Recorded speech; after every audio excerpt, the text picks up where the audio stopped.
Maasim at matamis ang suhang ito.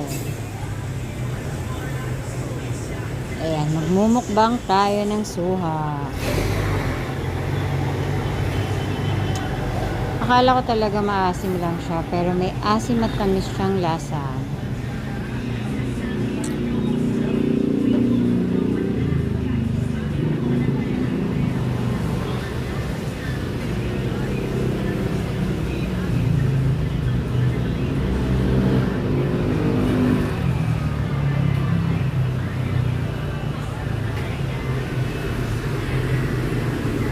Ang sarap.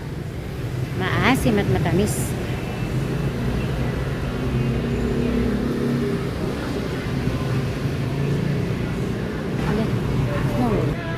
Sabi ko kumain din sila dahil masarap ito.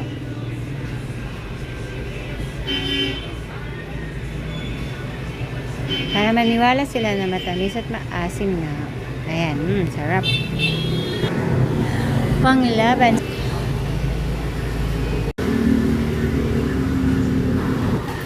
Panlaban sa ubo at sipon. So, napakasarap nga naman talaga. Maasim-masim at matamis. Isa pa guys, mukbang tayo.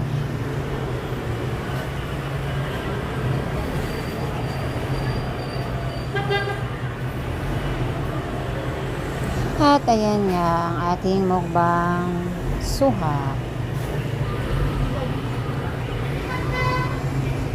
So, thank you for watching. Bye. God bless.